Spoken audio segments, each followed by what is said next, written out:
By the time help reached the lighthouse, the light had been on for 3 straight nights. No storms, no distress calls, no ships missing.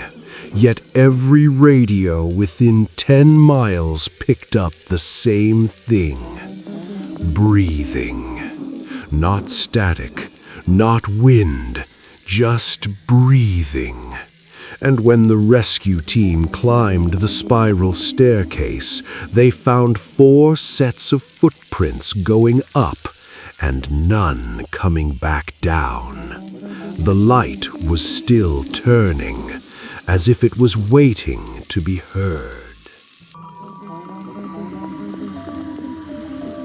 The first man through the lighthouse door was Carter Hayes, Coast Guard, 12 years on the Atlantic.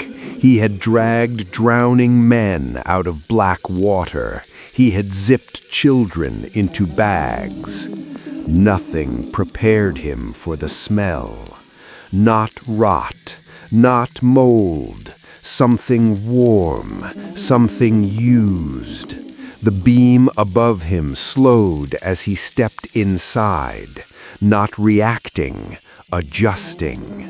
The walls shimmered faintly, like heat over asphalt. Carter raised his flashlight and froze.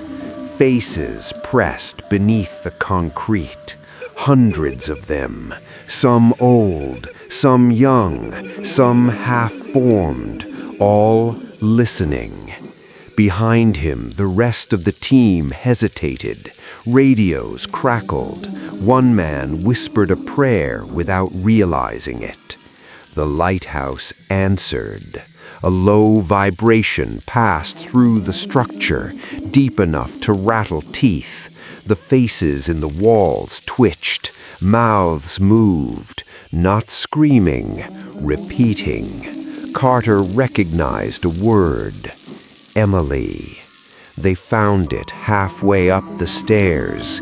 The camera lay on its side, lens cracked, red light still blinking, recording. Carter crouched and pressed play.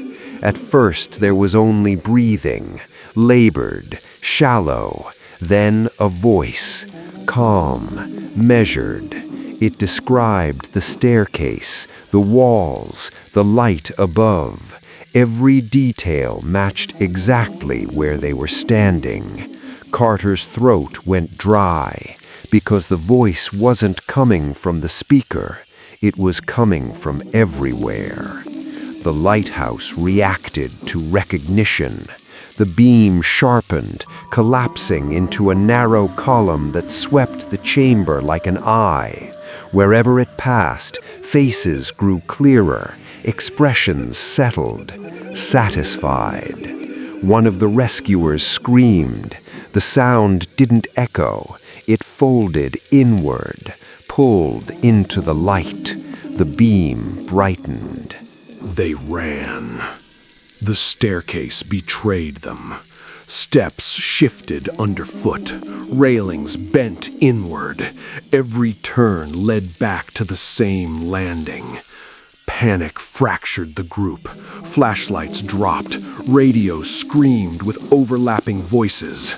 Some were theirs, some weren't. Carter turned and saw something detach itself from the wall. A shape stepped free. Wrong proportions, unfinished features. It opened its mouth and spoke in Carter's voice, perfectly. The lighthouse didn't trap people, it cataloged them. Fear wasn't the goal, accuracy was. Every breath, every plea, every scream, stored. The walls weren't haunted.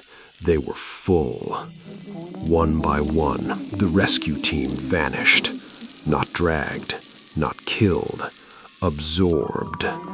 Each disappearance made the beam steadier, more precise, until only Carter remained. He stood beneath the lens, the light resting on him like a hand on his shoulder. The walls leaned closer, faces watched, waiting. Carter understood. He spoke. His name, his memories, his fear. The lighthouse listened, learned. When he finally fell silent, the light dimmed. Complete. The lighthouse was sealed days later.